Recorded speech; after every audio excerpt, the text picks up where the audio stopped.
Ну, все равно мы добрались до 61 года, все равно уже добрались до него. Добрались до выступления на Маяковке в апреле месяце. Да, вот на этом мы и остановились. А уже у меня был какой-то прошлый опыт, о котором я не рассказал, ну, может быть, расскажу. Посещение всяких геологопартий. И вот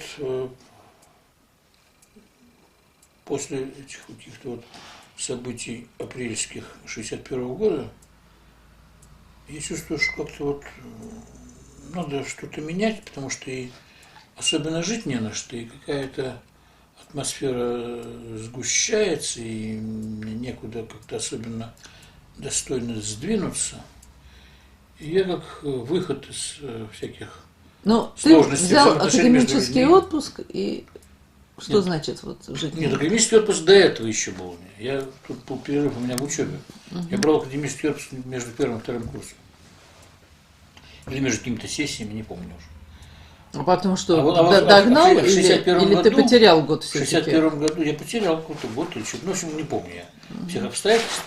Важно, что в 61 году я уже решил все закончить, уйти из института и уехать в экспедицию.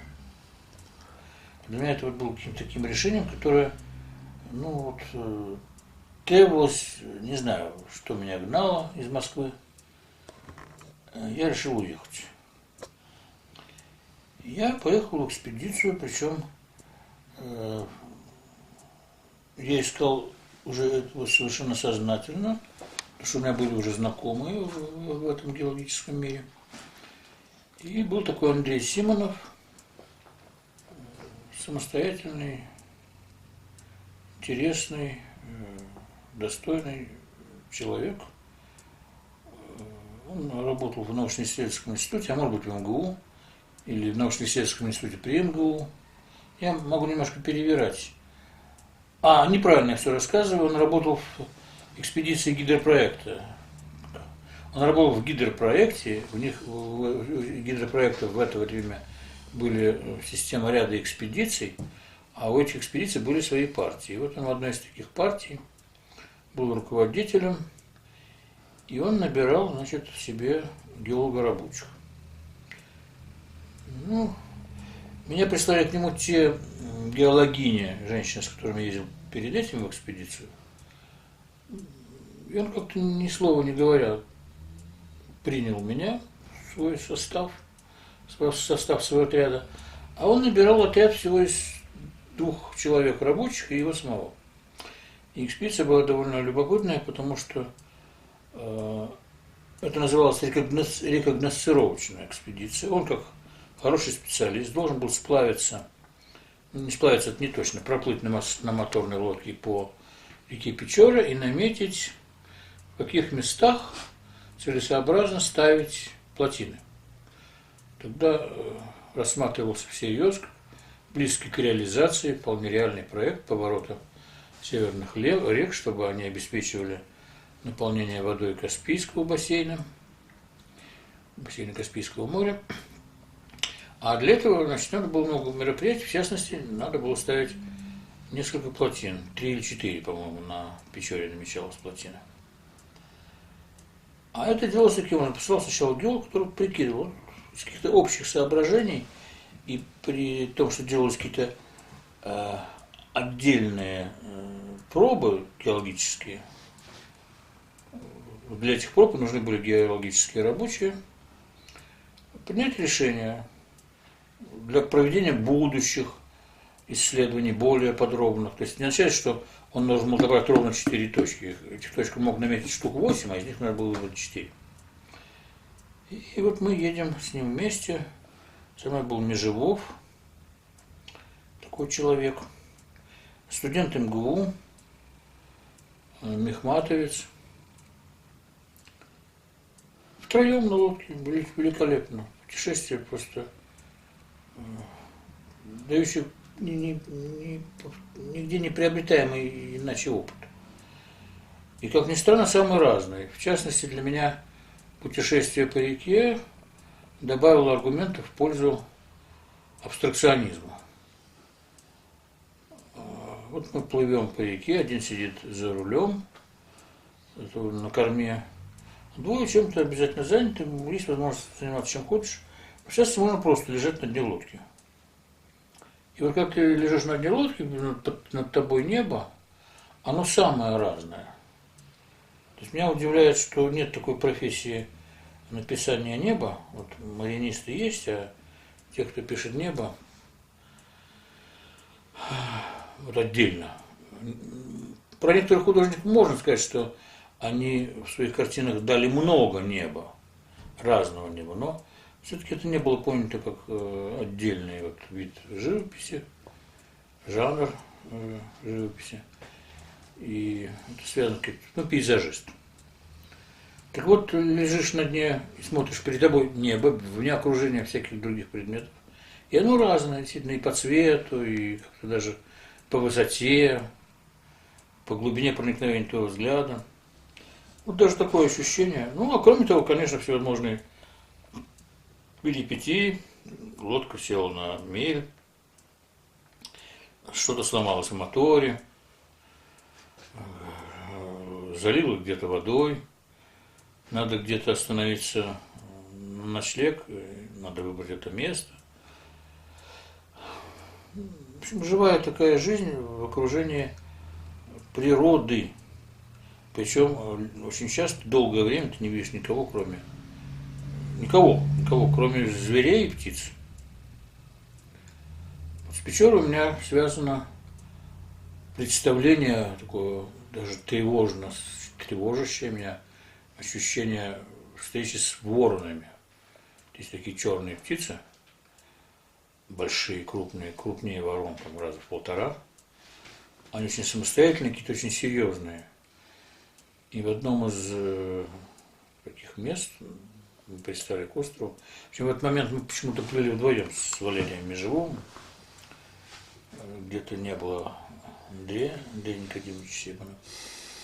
Не было Андрея. И мы вот столкнулись, были вместе с воронами. Это очень тревожное чувство. Мне кажется, какие-то древние инстинкты срабатывают, когда смотришь на этих птиц и не ждешь всего чего угодно.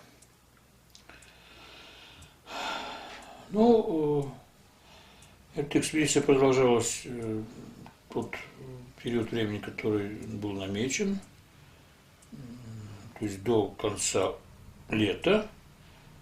Валерий возвращался на учебу в МГУ. Андрей Николаевич через некоторое время возвращался тоже в Москву, где уже надо было обрабатывать образцы, которые отсылались по мере нашего продвижения с разных почтовых отделений посылками. А я решил остаться и дальше. Мне не хотелось в Москву. И я остался с буровиками. Это тоже довольно интересный такой период. Очень краткосрочный, но дающий тоже определенный опыт жизни среди местного населения. И это, конечно, какое-то очень тоже тревожное отношение возникает, потому что встречаешь людей и понимаешь, что они вот здесь живут, и они живут так, а могли бы жить совершенно по-другому. И у них этого шанса жить по-другому не возникнет, и не возникнет никогда. И в этом смысле у меня очень сильное впечатление оставило пребывание в Хабарихе. Это село на берегу Печоры, приблизительно на широте, и все-таки это до полярного круга, да, до полярного круга, ну, уже довольно далеко на севере, и оно не местным населением, там, по сути, все население это сильно поселенцы в основном. Библиотека, школа, все, что нужно. И там мы жили, приехали туда осенью, до глубокой зимы. И была девочка, жившая вот в этом селе, 10 класс приблизительно так. Чрезвычайно талантливая. И пела хорошо, и плясала, причем с ее... Русская? Да, русская. Я сейчас не вспомню, как ее зовут. Очень способная, очень симпатичная, умная. А как это все выяснилось? Потому что мы жили уже местной жизнью, ходили на те мероприятия, которые они делают. Это был, кстати, и Новый год приближал. Это было 7 ноября. Какие-то концерты они устраивали. Так что один из буровиков наших женился там. Причем тоже вот я говорил о том, что несколько поступков в своей жизни я считаю не совсем правильными, за которыми мне немножко стыдно. Вот, в частности, связано с его женитьбой. Мы все окружающие его люди, члены вот этой бригады буровиков, знали прекрасно, что он женат, потому что у него жена есть в Москве. А он находит женщину из местных, останавливается у нее, живет в ее доме и вот решает справить свадьбу. И при этом, как-то доверяя начальству, к этому Северину, начальнику этого бурового отряда, приходят они, вроде такого благословения начальства получают. А он, чтобы понравиться этой девушке, у меня была рубашка сшита. То есть он хотел вот на этой девушке жениться? Да. Нет, не на это. Не на это? Нет, не на это, нет. На женщине, жившей в том же доме, где он снимал. Одной из дочери хозяйки дома, так точно сказать. И он, для того, чтобы как-то лучше выглядеть, он попросил у меня рубашку, которую мне сшила Сара Алексеевна. Она была действительно умела шить, видимо, и интересного покроя, интересной расцветки. И вот он свадьбу гулял в этой рубашке, подаренной мною им. И я вообще ощущал, что этого делать нельзя и не надо. И тем не менее не остановил никого и даже не сказал о том, какие чувства, мысли у меня возникают, что это преступление против этой женщины. Он знает, что он уедет в Москву с отрядом и не вернется никогда на эту Печору, в эту дальнюю Хабарику. Будет ли он жить со своей женой дальше, и, может быть, они действительно уже расстались, но это все, продолжения не будет. Был там человек, который из местных, который читал книги все те, которые из библиотеки, последовательно, одну за другой. И как-то он отставал от жизни всего человечества, видимо, на целый век, потому что он жил в основном книгами 19 века, да. А при этом повседневность вот такая суровая, погода, ограниченный круг общения, продукты завозят раз в год в Путину. Не в Путину, неправильно называю, по пору, когда идет, есть возможность доставить на пароходе продукты. Надо сказать, что вот это село ссыльное поселенцев, оно не было привязано к земле, оно жило тем, что рядом у реки. Потому что были, допустим, другие села, где не просто ссыльные поселенцы, а куда выслали кулаков. Те не были привязаны, я сам наблюдал, где не были привязаны к земле, к реке, они сажали картошку, выращивали овощи, что-то сажали, у них были свои гостиницы для приезжих, они не принимали гостей приезжих у себя в домах, не расселяли, а строго отправляли в гостиницу. Здесь вот другая ситуация. Но я вернусь к этой девочке, это очень способная девочка, она чувствует, что как-то она мне нравится, она действительно мне нравится, чувствует, что я понимаю ее надежды, ее мечтания. Я ничего ей не обещаю, между нами нет никаких отношений, но она тянется ко мне, и что-то я на какие-то вопросы я отвечаю, что-то я рассказываю. Потом, когда я вернулся в Москву, я получил от нее 2 или 3 письма. И я не ответил ни на одно. Вот это мое поведение в отношении и свадьбы состоявшейся, и этой девушки. Этой-то девочке ты не обещал на ней жениться? Я не обещал ничего и не обещал жениться, но то, что я вообще не откликнулся никак. Это трусость известная. Это трусость, это боязнь взаимоотношений, это боязнь вступить даже в переписку с хорошим человеком.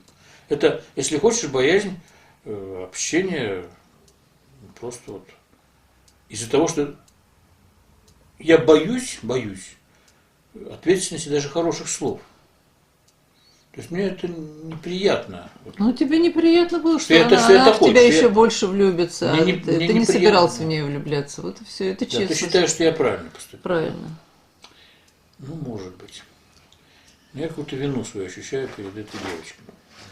Хотя о таких основаниях, о которых ты могла подумать, нет никаких взаимоотношений у нас Все понятно. любовно-эротических не было. Кроме его восхищения вот этим расцветшим в глуши цветком, так будем говорить, используя Ну, и несколько пошлые эти обороты речи. Вот. И так сложилась ситуация, что я решил уехать и оттуда, с этой Печоры. Не помню повода, но 29 или 30 декабря я отправляюсь в путешествие в Москву. Возвращаюсь в Москву. А для того, чтобы как-то оттуда выбраться, надо было добраться до места, где летают самолеты. И вот это место, где летают самолеты, туда ты на лыжах, на оленях? в километрах 80 находилось от Хабарихи. И нужно было ехать на санях. А на собачках? И вот этот, нет, на санях запряженных оленями. Оленями. Вот. Или лошадьми. Нет, лошадьми, вру. Оленей я приплел. Лошадьми, обычные сани. И ты как можно теплее одет сам, и тебя еще закрывают какими-то полостями, сена, и долгий зимний путь по реке. Вот. Опять-таки, кругом никого, пустая река, замерзшая все берега, причем снег так плотно лежит, что он воспринимается не как насыпанный, а какой-то устоявшийся, как будто это такая жесткая субстанция. И едешь, за один день мы не могли доехать, мы на ночь останавливались в постоялом дворе, где вот лошадей кормят. То есть в какой-то момент я попал именно в ту обстановку, которая была в России в те времена, когда не было железных дорог, не было никакого другого транспорта, кроме Ну, вот полного. любитель библиотеки там жил. Вот, так что интересно. И дальше, я когда забрался в самолет, сел в самолет, пристегните ремни, взлет. Новый год. Я тут же заснул. Опять просыпаюсь в глаза, опять застегните ремни. Оказывается, мы еще не взлетали. Мы часа 3 стояли в этом аэропорту, и я проспал 3 часа, надо было снова взлетать. Это я прилетел в Москву 31 числа, это было. С самолета добрался домой, и когда пришел домой, то обнаружил, что у меня нет света в квартире, в комнате в моей. И так в этом самом... Лампочку вывернул. В этой темной комнате я как-то не стал даже искать, где чего включать.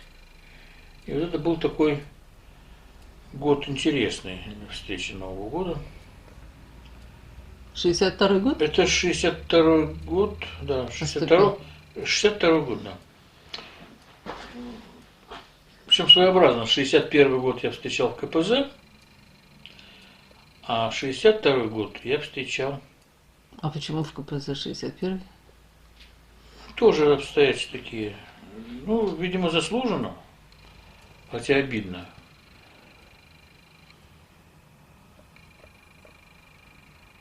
Это, еще не зима, это было что-то так, еще не совсем Новый год, это ноябрь, наверное. Ноябрь, мы идем с Вишняковым, о котором я уже говорил. У нее мама была довольно известная актриса. Она играла в театре на Таганке, когда это был Таганский театр, драматический до Любимовский, находившийся именно в том же доме, где потом был Любимов, но никакого отношения к Любимову не имевший. А папа его был актером более известным, Вишняков. Он, кстати, очень любил Сильвинского и прекрасно читал Сильвинского. И у него была любимая вещь, это про нерпу. Если как-то не слышал, не читал, это интересная история. Ну, сам Сильвинский интересный поэт. Он, конечно, из поэтов, который создает стихи. Вот он действительно делал стихи. Ну, делал хорошо.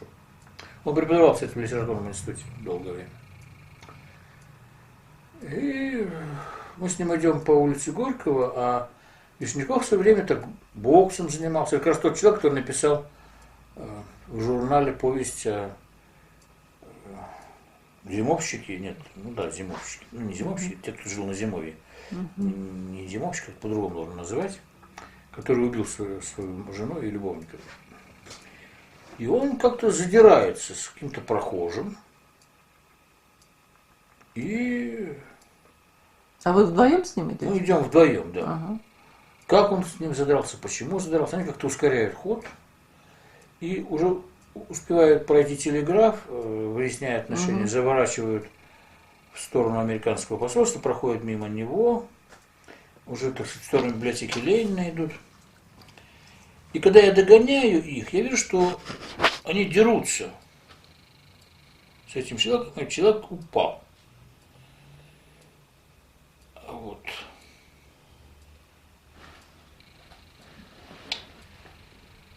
И в этот момент к нам Милиционер подходят подбегает. милиционеры. Это место такое, где, безусловно, нельзя было проявляться таким образом.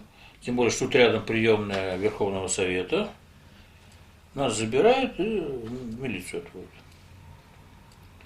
Что у них там произошло, почему они дрались? Ну, Вишняков чувствует себя достаточно уверенно в драках, поскольку у него есть приемы боксера. Хотя небольшого роста, наверное, как-то примил свое умение, сбил с ног этого человека. Нас арестовывают, мы, конечно, что-то просимся, куда-то уйти, отпустить. Нет, нас не отпускают. Отпускают, составив определенные протоколы. Через некоторое время приходит повестка явиться мне в суд.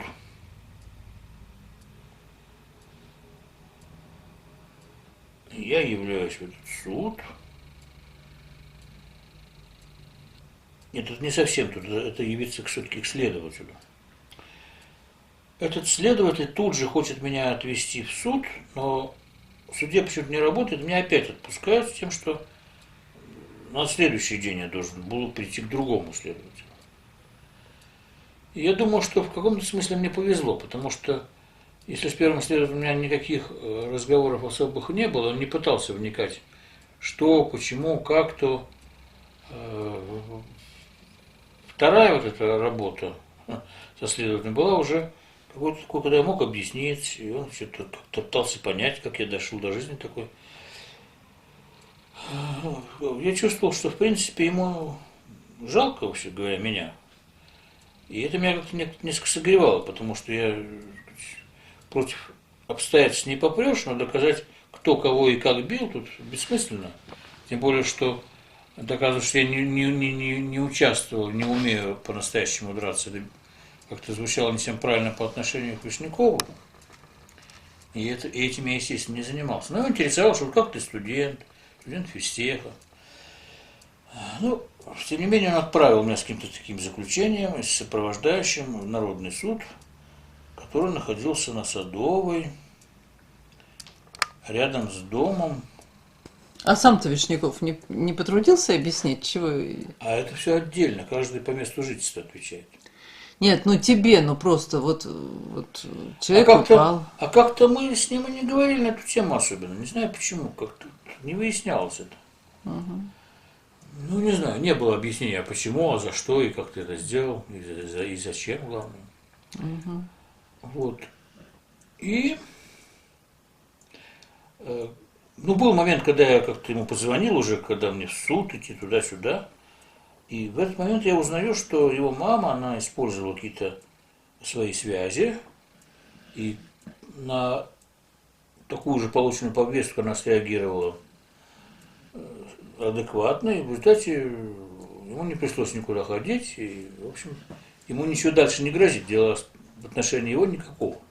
Но мне это, собственно, никак особенно не волновало, я как-то понимал, что у нас разные обстоятельства, и одно с другим никак не связано, и то, что ему сошло с рук, в общем, не означает, что мне сойдет, и я Нет, но с другой стороны... Я чем-то... Я не чувствовал ревности к его свободе, так будем говорить, будущей свободе. Да нет, ну не в этом дело, но и желание сидеть неизвестно за что ты тут тоже не чувствовал, обидно я было полагаю. другое, что когда меня привезли в народный суд, там это дела, это 15-суточники, они очень быстро проходят, там, и мне дали 5 суток. Вот, и меня увозят... Место заключения. Да, это на улице Грицевец, это недалеко от помещения Министерства обороны, недалеко Пушкинский музей, мне так хорошо знакомый. Вот, недалеко от того места, где я занимал очередь, когда стоял в длинной очереди для прощания с сокровищами Дрезденской галереи, которые вдруг обнаружились в хранилищах советских, хотя до этого отрицалась всякая причастность Советского Союза к этим произведениям живописи. Никто не знал, где они. Ну, короче говоря, оказываюсь я в этом КПЗ. И дальше начинается такой маленький, но интересный для меня какой-то опыт сидения. Во-первых, он связан с тем, что все-таки, хоть и там 5 суток сидеть, но есть обязательная процедура, должен сидеть там мытый. И по этому поводу всех вновь прибывших, скомплектовав, и мы еще за кем-то заехали в других КПЗ. Я уже вспоминал про КПЗ, который находился рядом с домом. Это тоже не очень далеко от дома, но тем не менее не моя родная милиция. Везут в Бутырку. И по этому поводу я побывал в исторической Бутырской тюрьме, помылся там, где мылись очень многие знаменитые люди. Ну, интересно сама процедура, конечно, когда включается вода по определенному сигналу, выключается она, предупреждаю, сейчас выключит ее. А твое все, вся одежда сдается в окошко, и потом ты получаешь ее нанизанной на такое железное кольцо, прожаривалась она. Ну ладно, И хорошо, оттуда, от вшивости, наверное. И оттуда везут обратно в это самое КПЗ. Ну вот где-то недавно мы смотрели фильм про те приблизительно времена, где человек в тюрьме, находясь, ну в том же КПЗ, лежит на кровати железной, это просто полный абсурд. Значит, там, где мы находились заключенные, это 2 уровня. Пол, собственно, пол и такое возвышение вроде сцены, еще пол, более высокий. Можно называть это палате. И это считается таким местом, где для спанья. Но там уже места нет, все равно я вынужден и особенно не переживаю, ложусь там, где есть место. На полу, в смысле? На полу, да. На полу. Никаких тебе матрасов, простынь, кроватей вообще никаких. А это уже происходит перед самым Новым годом. Я уже как-то разместился, привозят еще человека, имя не помню, фамилию помню, Коген. А его, оказывается, доставили в КПЗ, потому что он был участником корпоративной вечеринки, тогда таких слов, правда, не было. Значит, сотрудники собрались, пошли в ресторан «Прага». Молодой человек, интеллигентный, еврей, какой-то такой, выросший в какой-то, видимо, среде, далекой от контактов с простым народом. Он там напился, и в результате получилось так, что он разбил зеркало. Разбил зеркало, платить нечем, в общем, отправили его в КПЗ. Почему как-то у него, видимо, прошел ускоренный вариант, потому что у него не было такого, вот тебя следователь, потом какое-то время дома, потом тебя опять вызывают, выносят решение. В отношении его как-то, видимо, сразу приняли решение. Он когда вошел в это помещение, которое можно называть, конечно, камерой, и надо, видимо, так называть. Сколько у вас там было? Человек 12, наверное, так. Он нагляделся и спрашивает, а где здесь повесить пальто? Что, конечно, ошарашило всех. Вот. Ну, ему сказали, что вот нету места для Такого пальто. удобства. Потом он, следующий вопрос, еще больше всех потряс. А когда нам дадут матрасы, спальные принадлежности? Он просто не мог себе представить, что может заставить людей вот так вот просто-напросто бросить пальто на пол, лечь на него и довольствоваться Немногим. этим немногим. Да. Ну, естественно, мы оказались рядом, поэтому что-то такое. И надо отдать должное, что все-таки те, кто чувствовали себя завсегдатаями, знающими язык, они как-то к нам особенно не приставали. То есть вот такого прямого издевательства, которое принято описывать. Нет, он был вежлив, мы поздоровались, и я, и он со всеми. Из каких-то своих... В общем, издевательства прямого никто не было. Так подшучивали над ним, когда ему сказали, что постельные принадлежности приносят позже, через час, допустим. Да? Ну, вот такая невинная шутка была. И он как-то ждал, что ему что-то все-таки принесет кто-то. Вот такой Когин. И, конечно, я встретил там Новый год, это было как-то очень обидно. И маленькая обида заключалась в том, что Володя Вишняков знал, что у меня ситуация неблагополучная, и что я должен буду где-то сидеть. И при желании он мог бы, не потратив особенно сил, узнать, где я нахожусь, и прийти хотя бы на Новый год. Значит, протянуть через... То есть я когда мальчик ходил со стороны, наблюдал с внешней стороны, как люди передают что-то через прутья решетки, тут я оказался с другой стороны. И вот мне никто ничего не передал, никому я оказался не нужен. Вот. Я, кстати, думаю, что может быть вот такая вот ситуация, что дружим мы дружим, все эти вот сообществами, но на меня не распространяется какая-то проявляемая в отношении других солидарность, да, вот там кого-то поддержать, кто-то находился на положении тех людей, которые в центре внимания и вокруг имен которых создается такая помощь. А тут я на Новый год один, все, в общем-то, известно, в принципе, что я сижу, никакого внимания не проявил. И еще одна деталь этого года, когда я вышел... А вот Эмиль Коган, он уже уехал или как? С Эмилем Коганом мы в это время не контачили, по сути, так будем говорить. Есть, близкие или друзья. контачили ограниченно. Дело в том, что у него был определенный статус, и я, понимая все сложности, которые существуют, не пытался испортить ему жизнь. Он поступил на журфак, он женился на француженке. Вот. А уже к тому времени, да? Да. Ко времени встречи 61-го года, так рано женился. Может быть, еще не женился, но ладно, близок. В женихах ходил. Ну, короче говоря, это для меня, как ни странно, многие люди пытались как-то быть вхожим в разные круги, и более того, те, кто определенное положение занимали, они считали нужным в ряде случаев поддерживать вот тех отвергнутых, гонимых, делая это безопасно и не очень заметно для самих себя. Вот, но у меня какое-то было другое отношение. Он иногда меня приглашал, я благодаря ему был в МГУ на некоторых мероприятиях. В частности, я помню, какой-то диспут был организован в МГУ о том, о развитии культуры. Нет, странно, человек оказался вот в такой ситуации, и мне наплевать на сообщество, поскольку ты не по поводу деятельности сообщества оказался. Но какие-то близкие люди, обычно есть.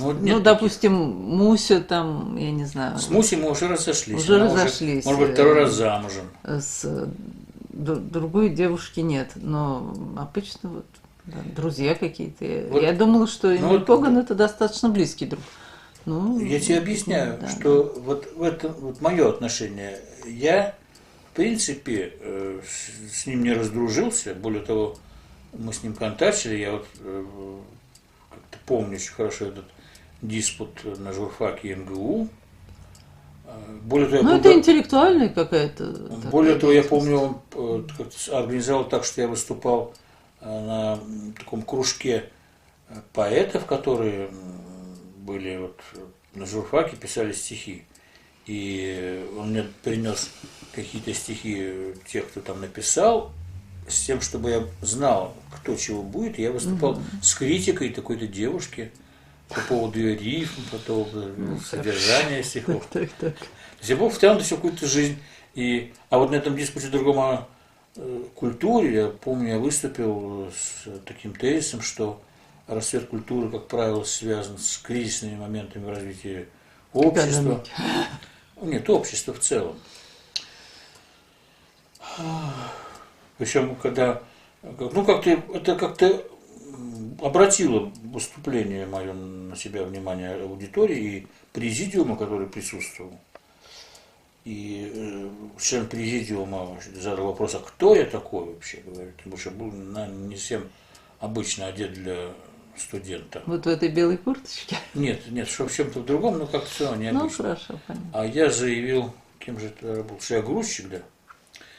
Ну, в общем, какие-то вот такие эпизоды, мы контактили с ним, он приглашал меня на студенческие вот эти, в театр МГУ, который тогда поднимался, расцветал. Вот, так что вот, кто-то наблюдал рождение театра с одной стороны, участвует там, а я тоже наблюдал, ну, вот отдельно, как-то отдельно. Также отдельно я оказался в 61 году, встречал 61 год, да. И реформа денежная, я выхожу на свободу, а там уже деньги другие. Тоже интересно. Так вот, возвращаясь к 62 году, я провел 62 год В темной комнате, да, Да, из которой да. вывернули твою лампочку, скорее Да, всего. в общем, ну, мне не хотелось выяснять причину, так будем говорить. Причем комнаты, ну, кто-то из родственников пользовался, не помню кто, Эдик ли, или еще кто-то. Ну, в общем, там Но она перегорит тогда. кто-то могла был бы. там, да. Кто-то бывал.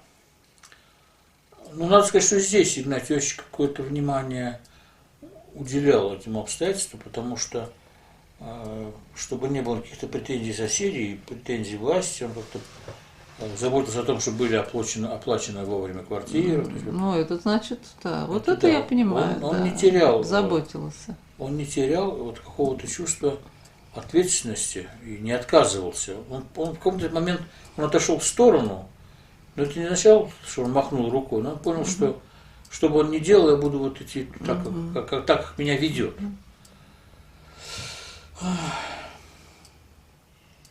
Нет, потом-то я переживал, что я отошел от Игнатия Иосифовича и как-то жалко. Ну, подожди, а вот ты же... Я ушел. Не приходила тебе мысль Я был на стать, похоронах его. пойти в органы? Нет, но в тот момент это уже было абсолютно исключено. Органы для меня были абсолютным... Нет. По другую сторону баррикад я оказался. По другую сторону баррикад. И ты я, это понимал. Я тот, кого нужно давить силовым структурам. А когда это примерно такое вот осознание? То, что я другой по отношению к этой советской власти, то, что я с этим государством, я хочу другого социализма. Более того, там уже собирались определенные... Ну, когда? 9 класс? Наша мысль? Нет, мы сейчас с тобой рассуждаем... Нет, вот когда это осознание у тебя? Вот осознание, такое, что я не в органах. по другую сторону баррикад. Нет, это все-таки, пожалуй, позже. Это уже это знакомо. Это уже начало Маяковки, это знакомство вот с этими... Ну, после школы. Да, это уже институтские какие-то годы, да. Это первый курс, скорее всего.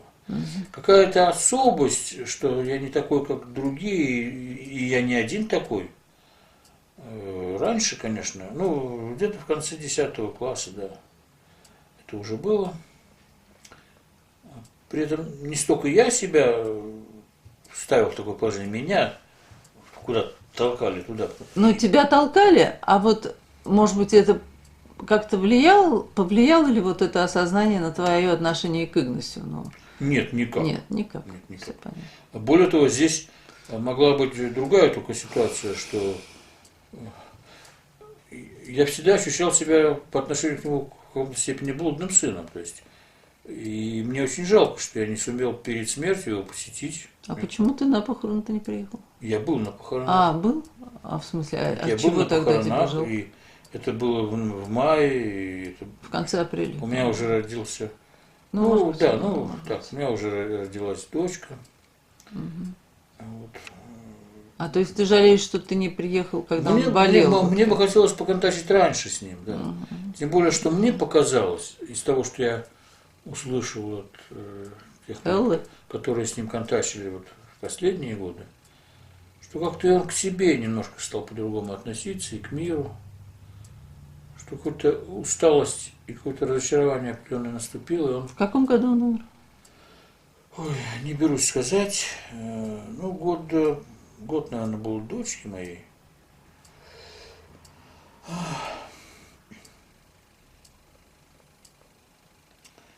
Это был год, наверное, 67-й или 68-й. Такое у меня представление. А Мария Петровна раньше умерла. Да. Вот. В общем, так как-то... Он вдруг, видимо, потерял вкус к жизни. Там был определенный момент, связанный тут с похоронами, конечно, и это тоже тема, наверное, не очень приветствующаяся к обсуждению в семье. Но умер он, потому что у него была любовница, и он как-то, так сказать, как я понимаю, переусердствовал в определенный момент, в моменты близости, и у него был вывих полового члена, и это оказалось смертельным, в конце концов. Он не сразу еще обратился к врачу, видимо. Очень мне жалко все это вот как-то. Ну, Элла очень, вот, как-то она так тепло всегда об отце А почему бы и не тепло? говорила. Нет, ну, знаешь, нет, ну, все-таки ревность детская. Ну, она уже взрослая женщина, она замужем. Причем здесь... Нет. Я говорю о смерти в данном случае. Нет, не Я только говорил- о смерти, она именно очень тепло, вот, ну, что вот он хорошим отцом был. Конечно, безусловно. А что еще можно сказать про него? Мне даже странно, что это может возникнуть другое представление. Он абсолютно... Мама тоже мне говорила, что вот это вот, может быть, такое выражение хороший семьянин, то причем она вот как-то, может быть, с Марией Петровной у них не очень сложилась интимная жизнь, вот как-то они темпераментами не сошлись, и она не устраивала его в качестве жены, но, тем не менее, он вел себя так, что вот интересы семьи, и как бы при этом вот и Мария Петровна не была. И она действительно, я же все-таки 2 года-то там жила, и это мои первые детские впечатления, но дети чувствуют какую-то, ну, неискренности, то есть какие-то конфликты у меня были с Александрой Петровной. Мария Петровна – это моя любимая женщина, и баба Мария, и...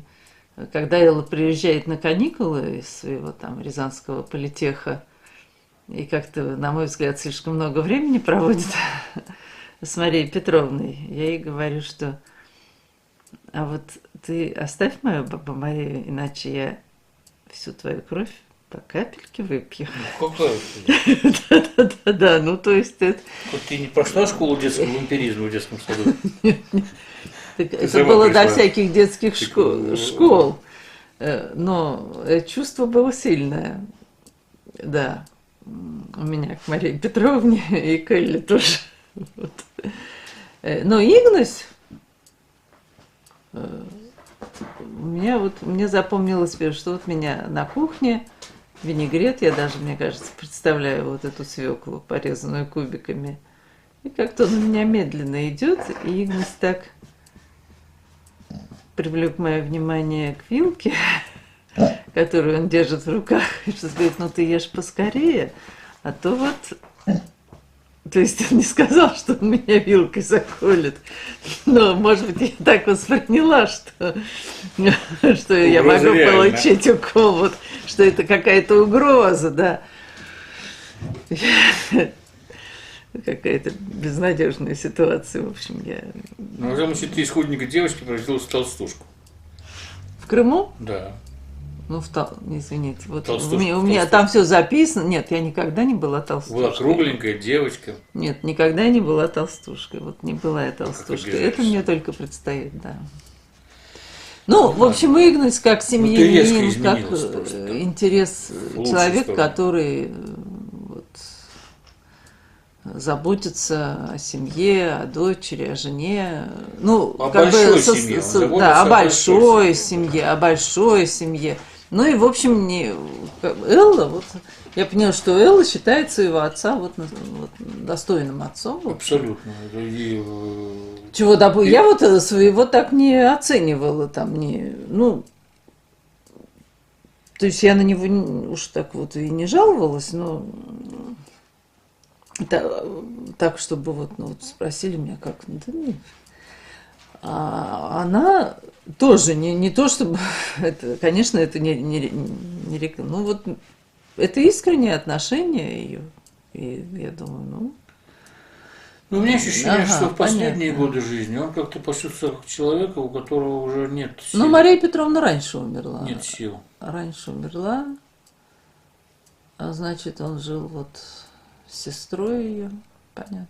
Ну, тоже, может быть, не А ты совсем. на похороны не была, не приезжала? Отец приезжал. Да, ты в этом... Ну, я училась, ну, что меня вести на похороны, в общем, довольно-таки Ну, в бессмысленно. общем, сложная была ситуация. То есть ты его несколько лет не видел перед Да, смертью? да. И мне очень как-то жалко. И вот эта самая ситуация, когда эта женщина забежала туда, на квартиру, побывала там 5 минут, убежала.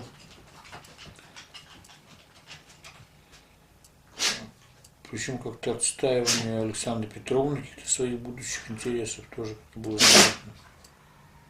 На квартиру, в смысле, видишь? Она пыталась как-то внушить окружающим. Ну, может быть, об этом не принято говорить, это опять-таки мои впечатления человека, который вот ситуацией по-настоящему не владеет, прямых знаний не имеет.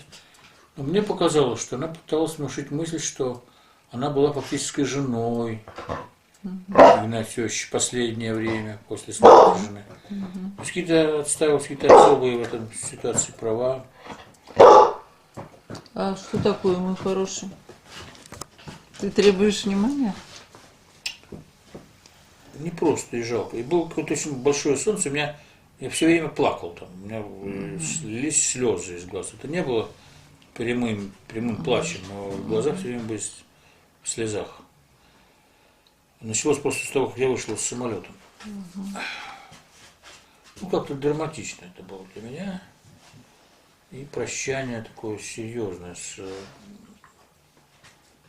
каким-то очень большим